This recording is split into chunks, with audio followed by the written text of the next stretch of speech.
From PRX, this is Living on Earth. I'm Jenny Doring. And I'm Paloma Beltran. Lithium mining's environmental and social impact in Chile. These companies do not operate in a vacuum. It is a contested terrain in which different voices and viewpoints are battling to figure out what is the best way to govern lithium in Chile and govern these critical minerals in general. Also, Congress clears the way for mining near the boundary waters of Minnesota. For, well over 100 years, there has been a bipartisan consensus that there are special precious places in this country that need to be set aside, not for nobody to ever go to, but set aside for everybody in the country to be able to enjoy. Plus the Goldman Environmental Champions. That's this week on Living on Earth. Stick around. From PRX and the Jennifer and Ted Stanley studios at the University of Massachusetts, Boston, this is Living on Earth. I'm Paloma Beltran. And I'm Jenny Doring. The Boundary Waters Canoe Area Wilderness in Minnesota protects over 1 million acres on the U.S.-Canada border that's teeming with wildlife and crystal clear waters. But the region is rich in copper and other minerals, which Twin Metals, a subsidiary of the Chilean company Antofagasta, has proposed to mine. Wilderness advocates say the risks of mining in the same watershed as the boundary waters are simply too high. And in 2023, after extensive review and public comments, the Biden administration put in place a 20-year mining moratorium. Then on April 16th of this year, the U.S. Senate voted to reverse that moratorium after the House had done the same. They did so using the Congressional Review Act, greatly expanding the interpretation of the law in a way that could make other long-protected areas across the country vulnerable to development.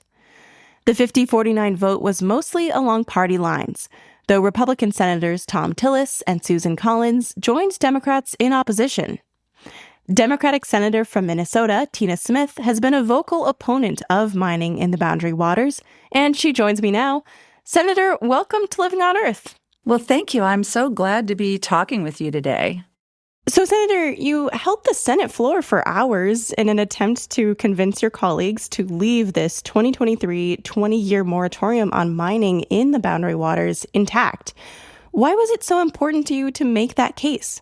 I know that the Boundary Waters is so important to Minnesota, and that was the main reason. Of course, it's so important to literally millions of people around the country. And I don't know if you've ever been to the Boundary Waters, but it is 1 million acres of bog and river and stream and lake. It is an incredible resource.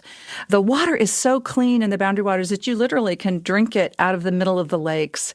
And it is a non-motorized wilderness area. So when you are there, you are completely away from the modern technology and noise and all of that. You're surrounded by nature in a really incredible way. And I know how precious this is. And I believe that these unique and precious places that belong to all of us should be protected for all of us. And I will just tell you that I was there just for a day trip last summer, and we paddled around. We had an amazing shore lunch, and it was beautiful weather. And we saw 2 wolves just in one day while we were, in for just a day. And that gives you an idea of how exceptional this place is. So how far back does this fight over whether to mine in the Boundary Waters area go? And what are some of the main concerns about that mining? Yeah.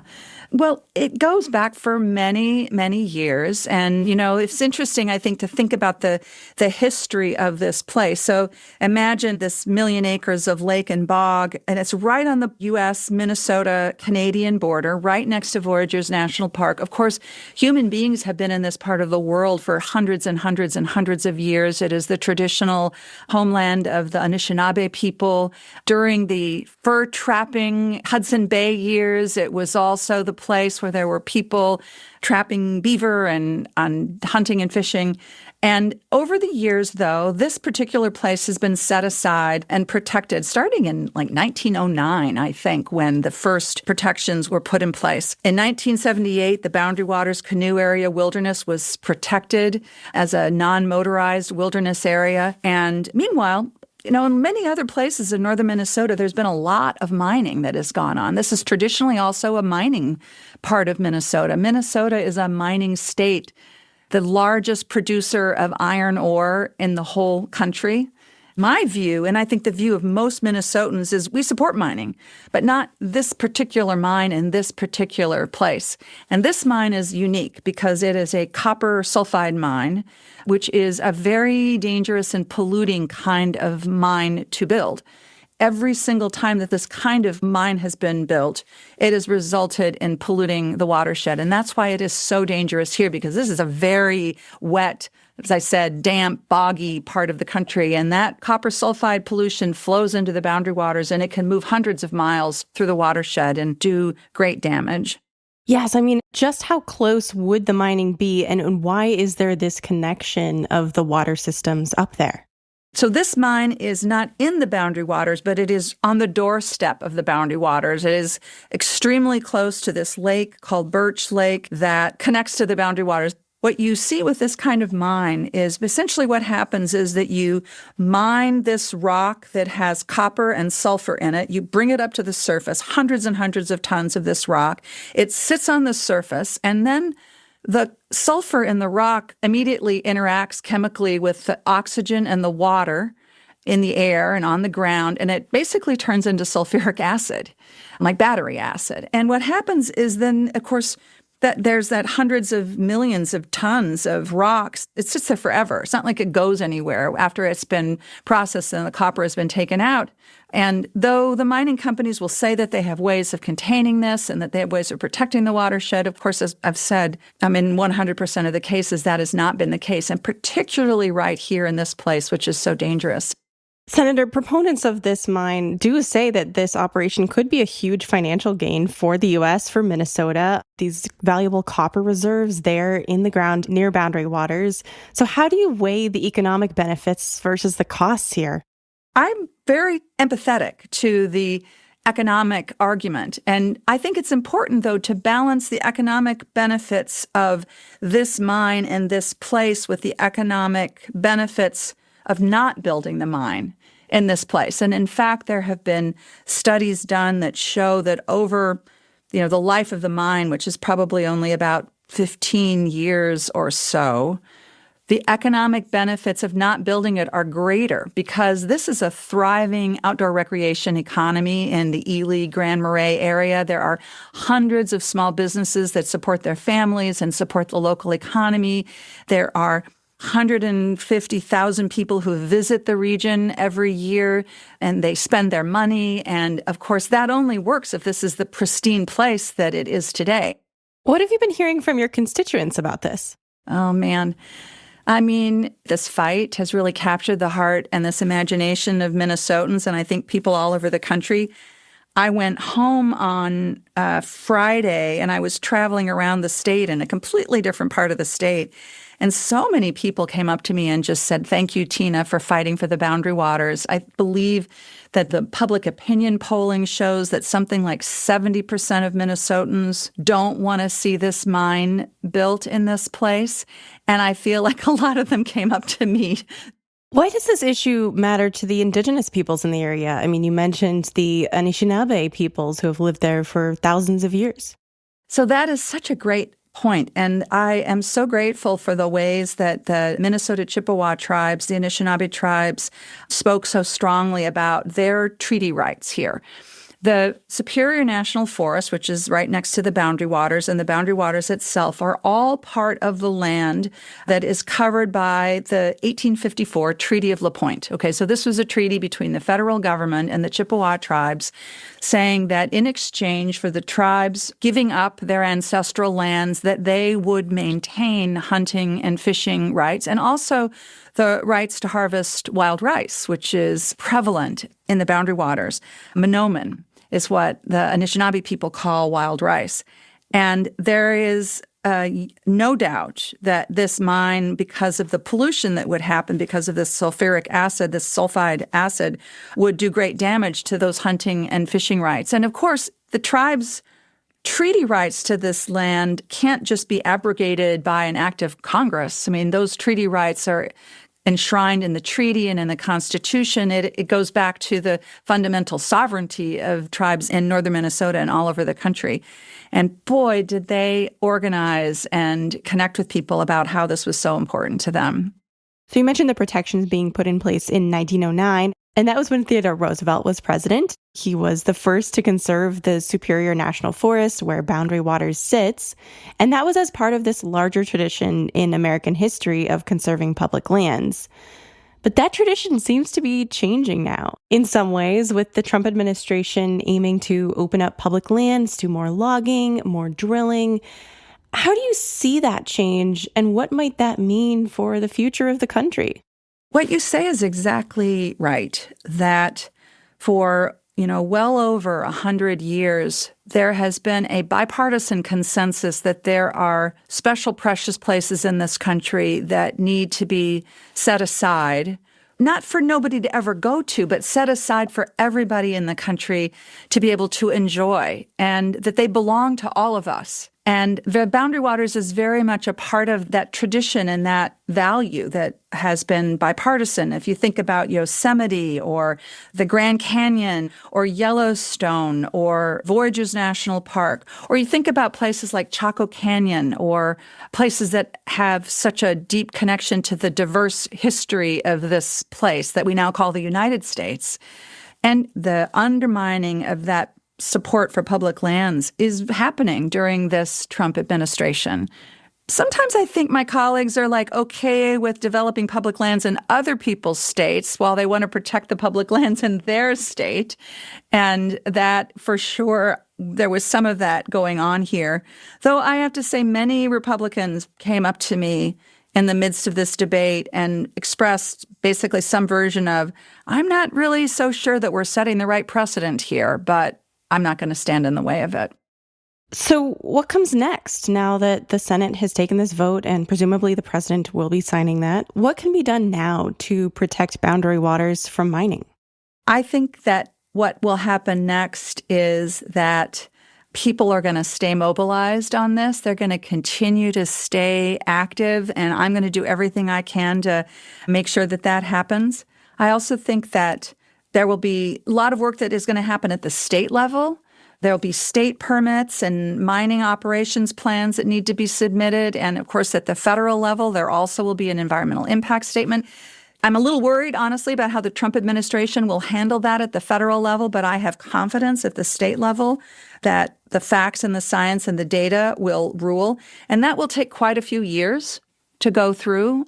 So we will continue the effort. And there may also be lawsuits to stop this. I know that some of the tribal nations are quite concerned about what this means for their treaty rights. We'll see what happens, but the fight will continue. Senator Tina Smith is a Democrat representing Minnesota. Thank you so much, Senator. Thank you. It's so great to talk with you.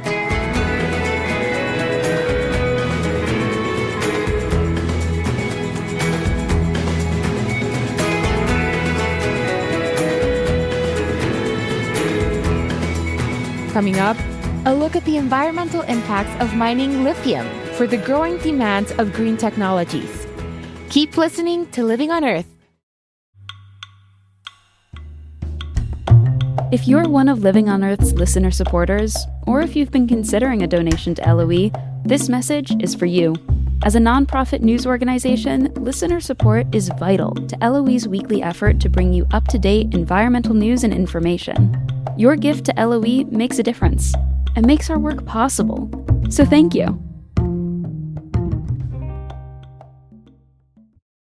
It's Living on Earth. I'm Jenny Doring. And I'm Paloma Beltran. Electric vehicle sales are skyrocketing.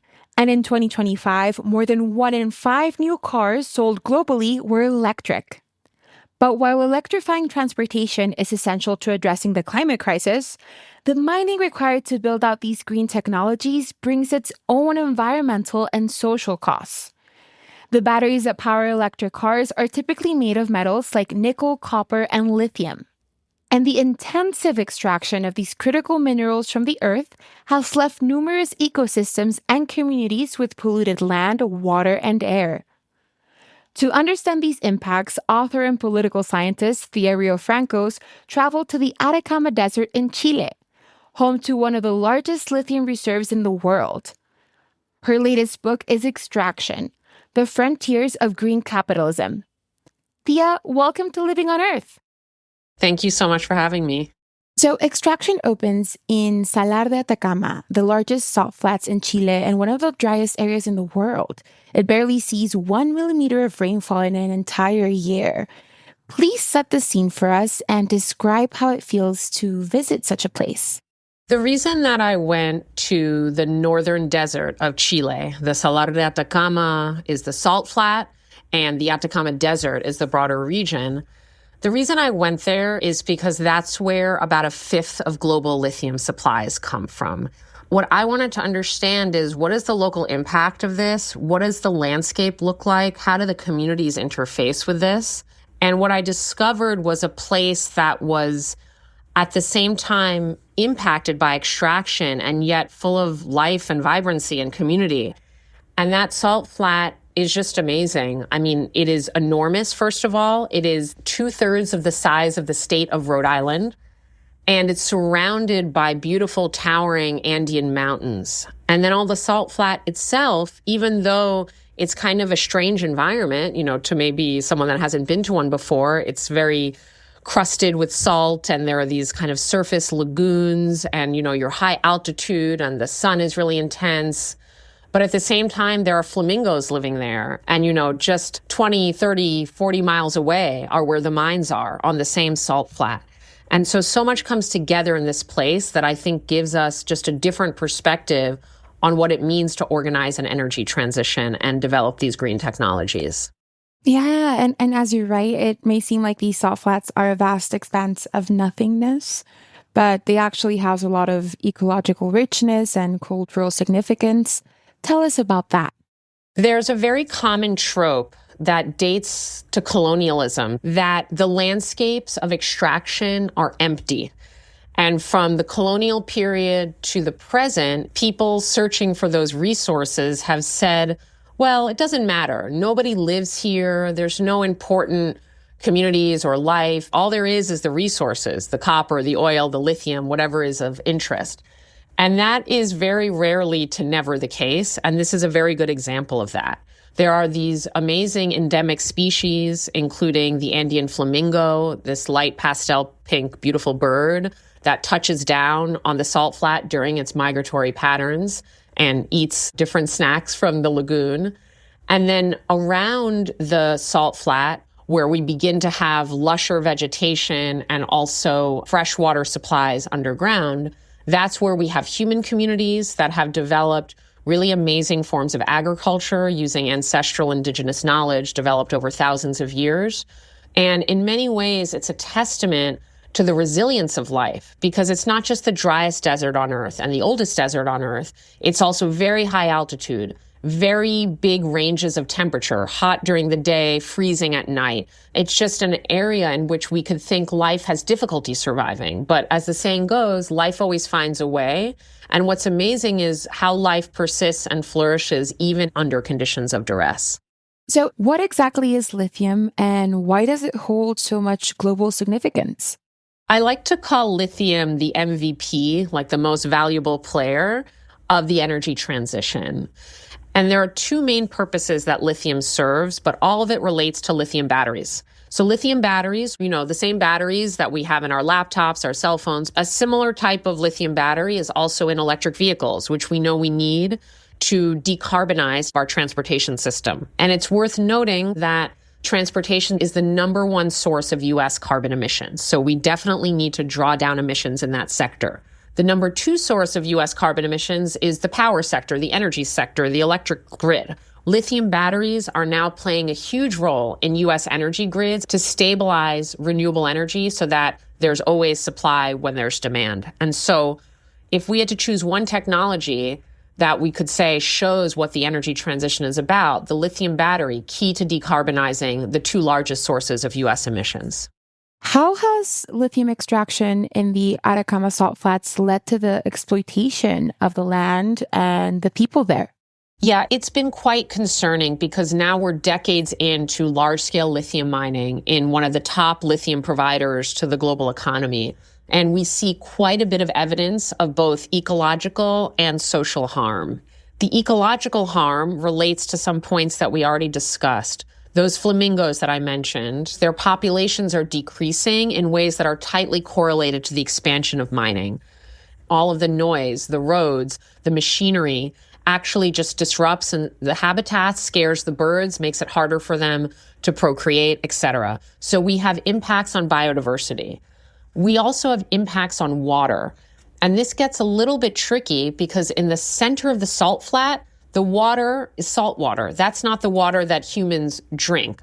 However, when we go to the edge of the salt flat, there is freshwater aquifers. And what the scientific evidence is showing is that sucking out all the salt water makes the fresh water harder to access by drawing it towards the middle of the salt flat, away from the human communities that live around the salt flat.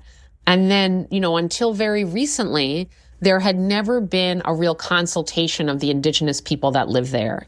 The first time that such a consultation happened was this past year under the current government, a progressive government. But prior to that, there had never been a consultation about any of this mining. And so communities were left to either protest or just fend for themselves amid all of these major environmental changes that impact their households and livelihoods. And who's benefiting from the lithium extraction in Chile? What are the main players here? It's a really interesting question because, there are the mining companies, and I'll get into that in a moment. But then, there is this broader question that I think all of us climate advocates have to grapple with, which is what are the costs and benefits of the energy transition, right? Is there a way that we, writ large, global humanity, are all benefiting from this Chilean lithium? If so, is it fair that Chile has so much environmental burden as a result of that? And so I think that there are some big questions to ask, but more directed to this issue of the corporations. Right now, there are two major companies extracting lithium in Chile, SQM and Albemarle. SQM is a Chile-based multinational shareholder firm, and Albemarle is a US-based multinational shareholder-owned firm. Both of them operate in other contexts. They have lithium assets elsewhere, but Chile is really an important part of their portfolio. And they have certainly benefited. They've gotten long-term contracts through Chilean lithium, have become key players in the global electric vehicle supply chain. They have, at various points that my book gets into, influenced the government, past governments, sometimes been able to water down regulations. And so they have managed the situation to their benefit. But I do want to say civil society exists, communities exist, and progressive policymakers also exist. And so these companies do not operate in a vacuum. It is a contested terrain in which different voices and viewpoints are battling to figure out what is the best way to govern lithium in Chile and govern these critical minerals in general. Throughout your book, you give us a few examples of pushback from local communities to mining projects. What role have local communities played in mitigating the exploitation that often comes with extraction? I'm of the belief that one of the best ways to trigger better governance of mining is to have empowered, engaged, and organized communities. It really starts that way because communities are, first of all, on the ground. They know their local environment. They may have deep cultural attachments, and they tend to pick up on early signs of environmental threats as well as poor governance. When communities are organized but also excluded, that's when we get more intense forms of protest, sometimes which then are met with repression or criminalization, quite unfortunately, and even people getting killed. And there's a lot of examples of this, tragically, in the mining sector. The other side to the coin of better governance is the government itself, right? What is the government doing? And there's a range of things that governments can do, from monitoring the environmental impacts to regulation, to helping to channel more economic benefits to local communities. But an even bigger type of intervention that a government can make relates to ownership. Ownership gives you leverage, it gives you power.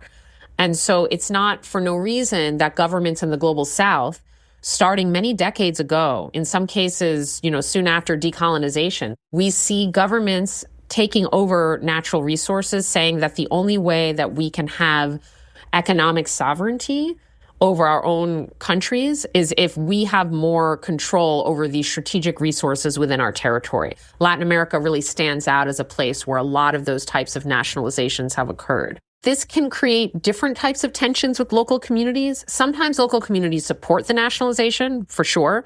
Sometimes they feel, okay, now instead of fighting a private company, we're fighting the state. But it really comes out of a lineage of a history of foreign control of resources being replaced with more national or state control in the global South context. So electric vehicles are somewhat of the protagonist of the lithium boom, and many people see them as a climate-conscious choice. But your book takes into account factors we don't think about when making this decision, such as the environmental and cultural impacts of mining. What do you say to listeners who may be questioning their decision to purchase an electric vehicle? The first thing I want to say is that my book is not an argument against electric mobility. It is not me saying that a gas-guzzling car is better than an electric car, which is not true. We shouldn't lose sight of the fact that 14 million barrels of oil a day are extracted just for U.S. transportation alone. 14 million barrels of oil a day. So we live in an extractive economy already.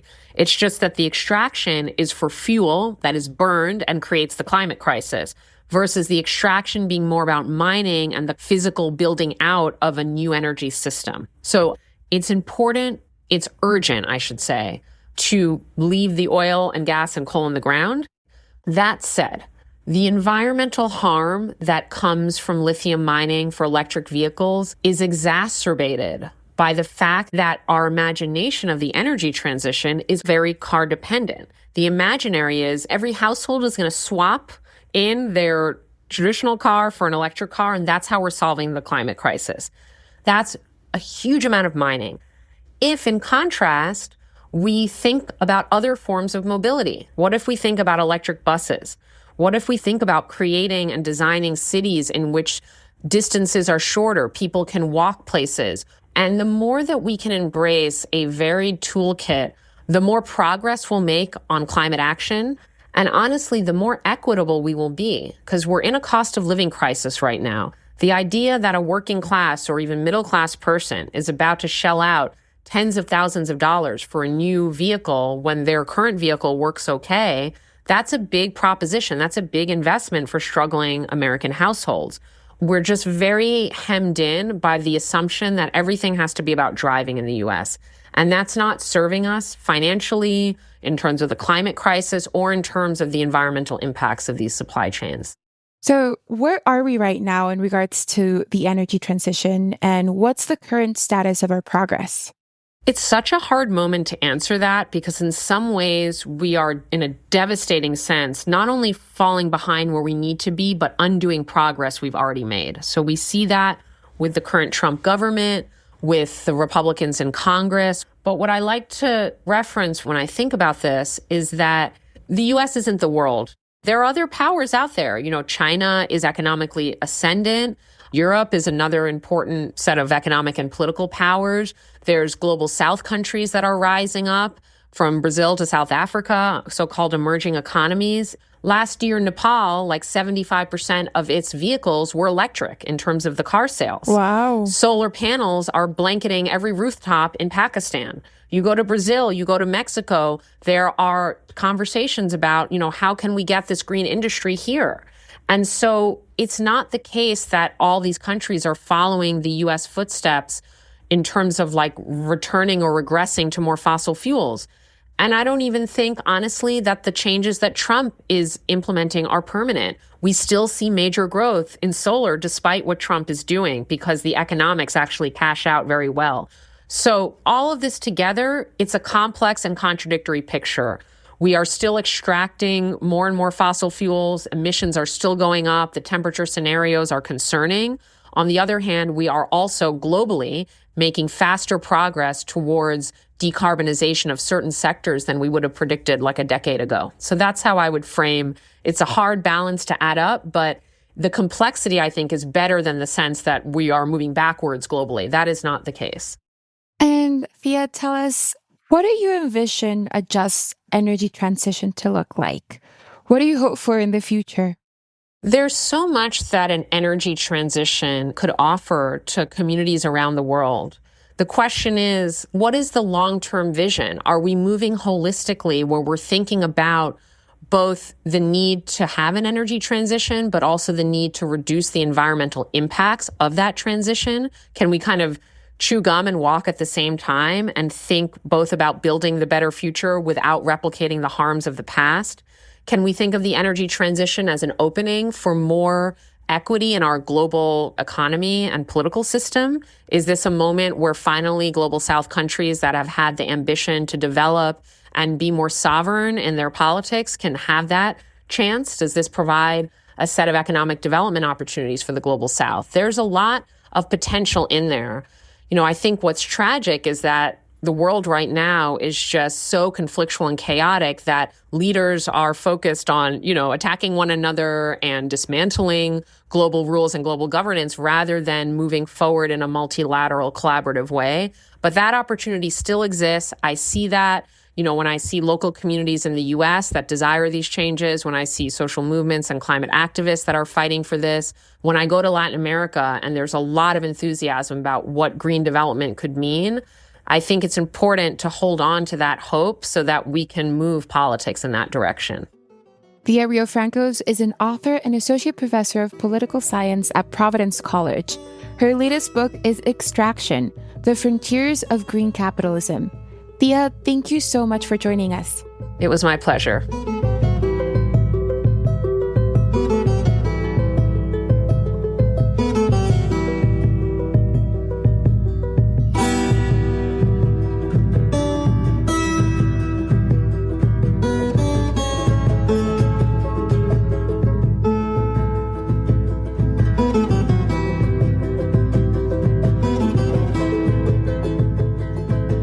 Just ahead, celebrating this year's Goldman Environmental Prize winner for Africa.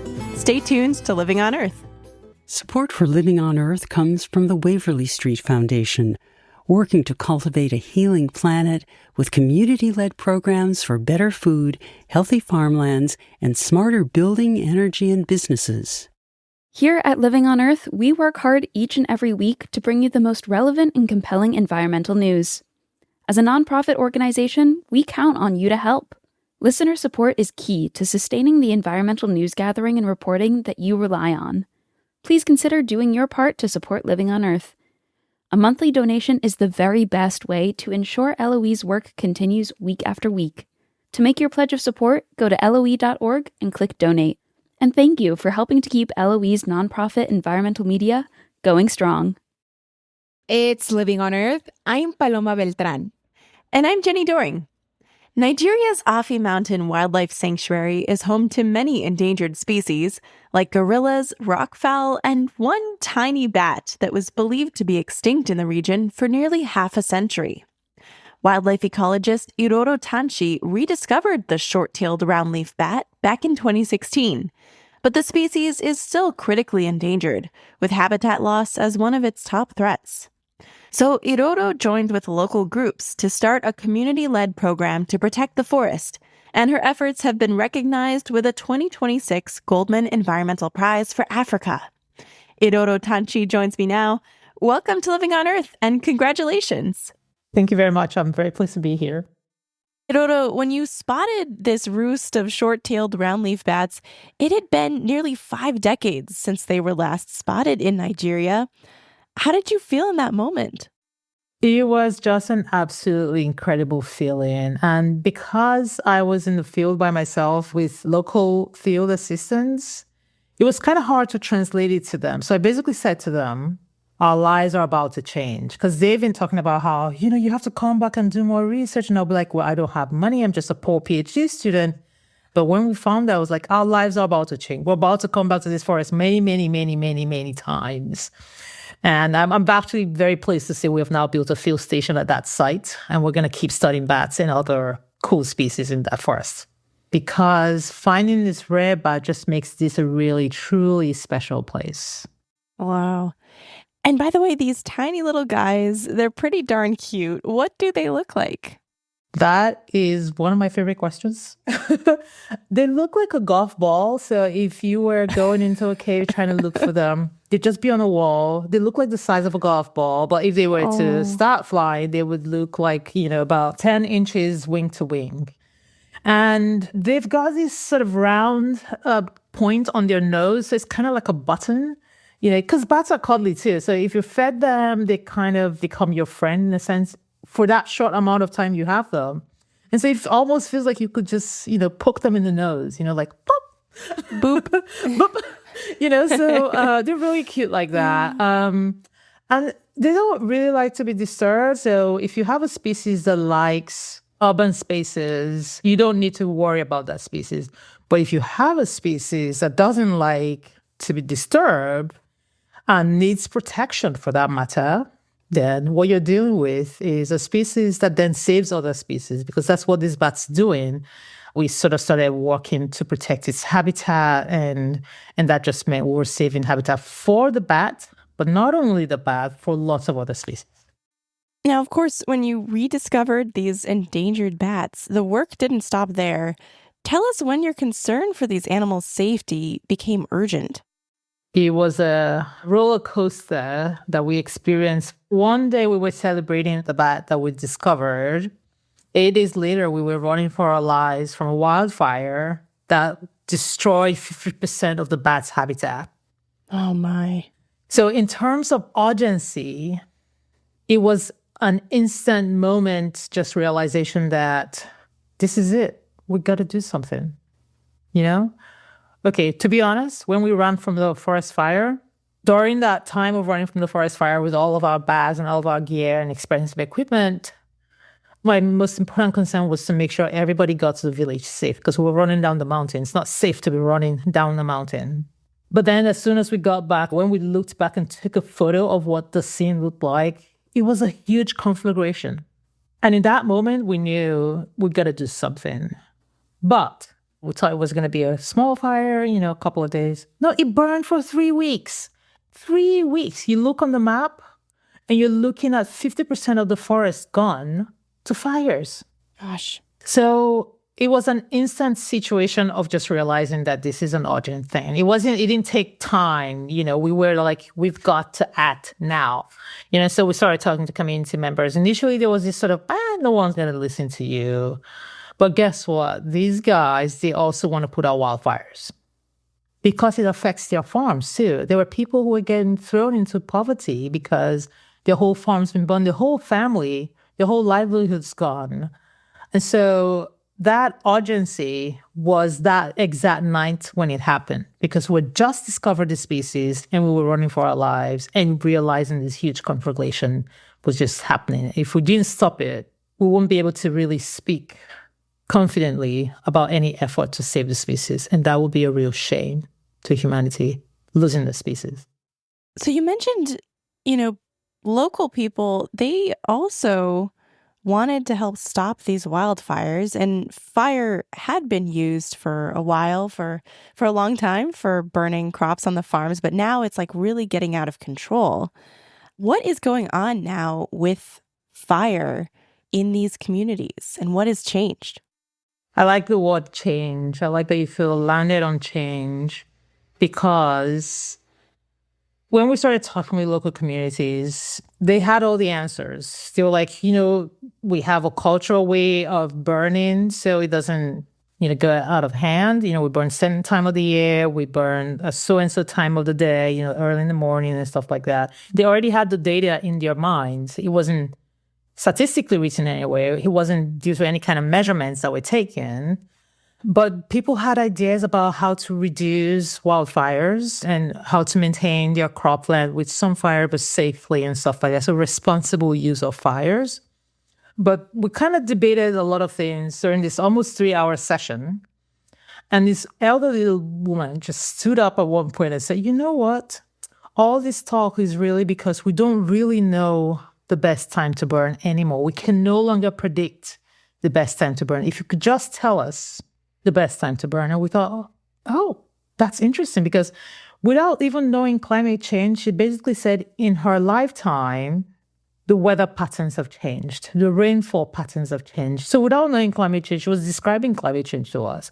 And that was very touching to me, especially as a very young PhD student who did realize that local people have the answers, you know? So all we had to do was to say, beyond the big problem of the fire, how do you break down the different components of it? So they said to us, well, everything's all over the place. So we said, well, that's a problem that technology can fix. We can basically collect data from weather stations and predict when to burn. And that's because, you know, there are systems, especially here in the US, that would rely on weather data and tell people the best time to, you know, use a campfire, for example. That we immediately said to our people on the ground in the village and said, look, we can use this system. And they got on top of it. And in fact, it's now part of their local law that if the sign says this is a good day to burn, then that's fine. If it's not a good day to burn, you're not expected to burn. And indeed, you will pay a fine to the local community leadership. And that's kind of where it really all started. We just sort of took it away. It was very much a co-managed system, co-designed system. And when I say I'm really exaggerating how much of an input we were making. We were really just providing a coordination support. They were telling us, this is what we need. We need to be able to respond to fires when they happen effectively. Let me tell you how they used to respond to fires.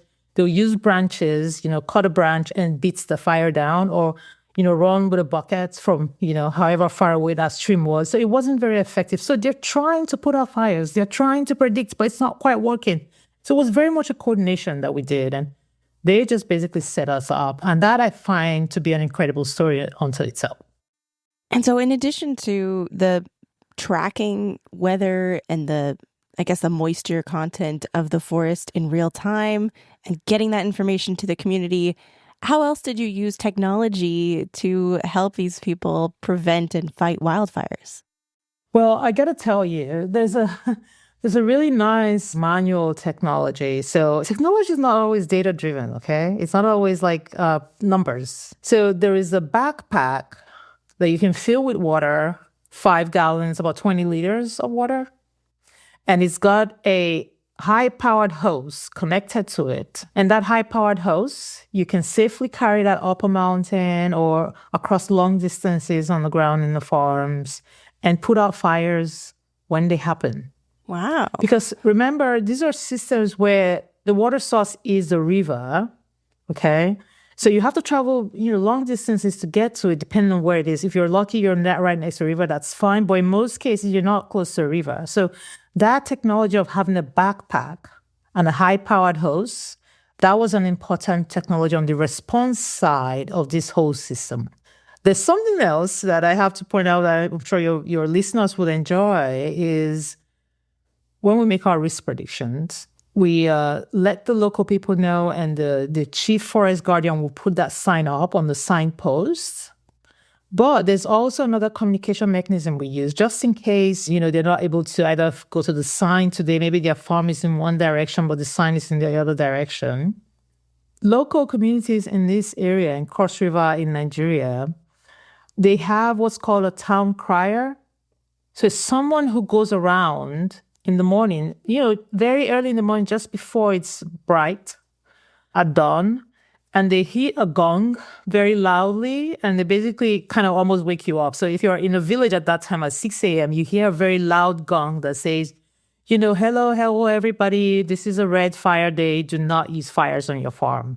That is human technology right there, you know? So when we say technology, some of it's data-driven, some of it is just reapplication of, you know, existing tools, as it were. And it always makes a difference because it's really about solving that problem at a small level, and it builds up to solving this big problem of making sure that fires do not progress from farms to forests. It sounds like the town crier, the hear ye that we've heard about. Hear ye, yes. And that is technology that works in the local community. That's a human societal technology that is appropriate for a village. Exactly. A village that does not have cell service. Mm-hmm. Yes, if people don't have cell service, and in fact, you wouldn't believe this, but because it's a mountain range, well, I guess you would, because you're a radio program, you would understand radio waves bounce around a lot in this sort of mountain landscape. So using radio can be quite tricky.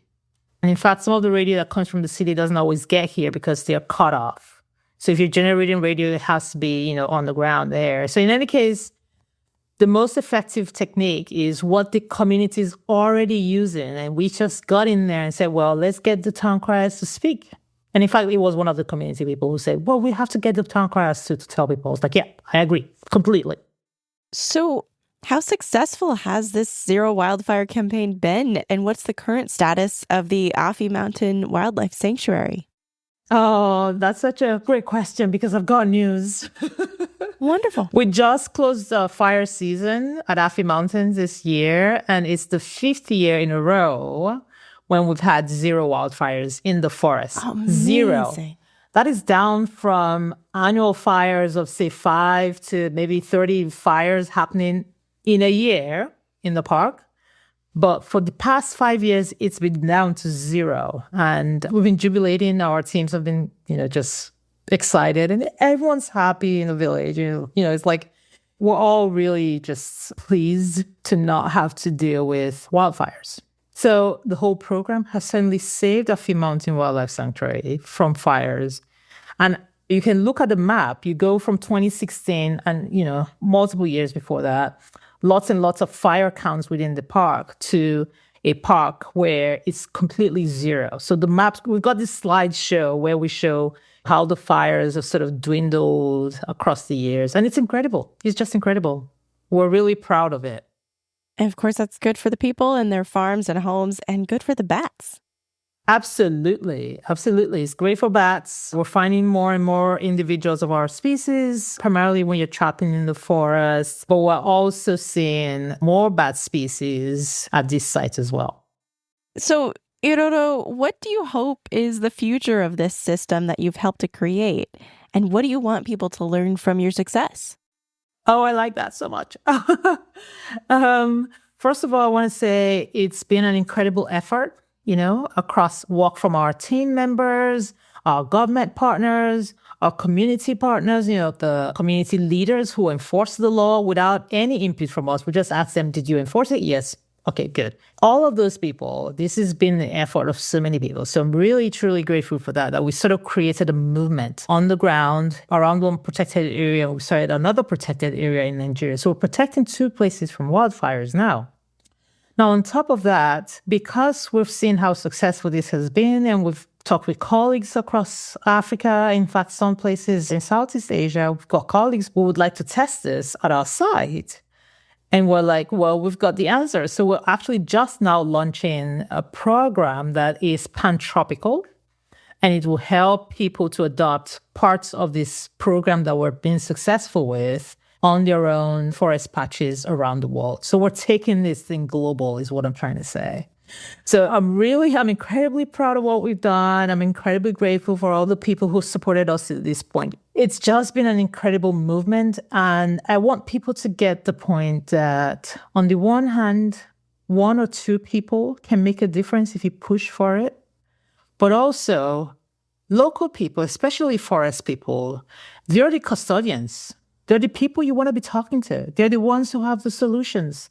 They may not know the exact terms in the modern technology world that we live in today, but come on, you can always translate whatever they say. If they say we can no longer predict, that's what the problem is. If they say we just need to know when to burn, that's what the solution is. You got to go translate that solution to whatever new ways the modern world interprets these things. So it's just incredible that we've been able to do this, and we want people to see that they too, in their own ways, in their own community, can make a difference. Just find your community, find your village to support you, but find the community people who will take that action with you and just take it away, because the world needs people like that who have a fire in the belly. And in our case, our fire was started by fire. There you go. Who just take it away and rest assured that people will walk with you. Irodo Tanchi is the winner of the 2026 Goldman Environmental Prize for Africa. Thank you so much for joining me, Irodo. It's been a real pleasure. Thank you. I really enjoyed this conversation.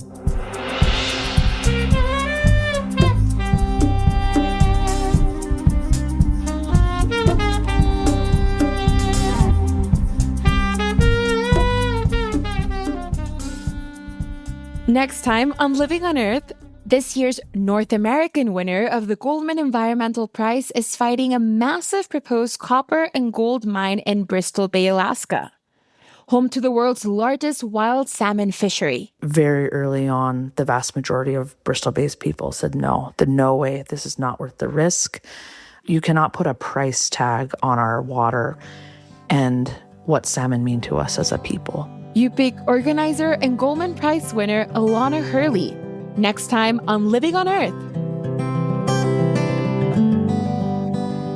Living on Earth is produced by the World Media Foundation. Our crew includes Naomi Ehrenberg, Sophie Boker, Swayam Gagneja, Mark Kausch, Mark Southlinder, Don Lyman, Ashanti McLean, Nana Mohammed, Ainsley O'Neill, Sophia Pandelidis, Jay Grigo, Andrew Scarrett, Bella Smith, Julia Voss, Elle Wilson, and Hetty Yang. Tom Tiger engineered our show. Allison Lierstein composed our themes. You can hear us anytime at LOE.org, Apple Podcasts, and YouTube Music. And like us, please, on our Facebook page, Living on Earth. Find us on Instagram, Threads, and Blue Sky at Living on Earth Radio. And we always welcome your feedback at comments@LOE.org. Steve Kerwood is our executive producer. I'm Jenny Doring. And I'm Paloma Beltran. Thanks for listening. Funding for Living on Earth comes from you, our listeners, and from the University of Massachusetts Boston, in association with its School for the Environment, developing the next generation of environmental leaders, and from the Grantham Foundation for the Protection of the Environment, supporting strategic communications and collaboration in solving the world's most pressing environmental problems.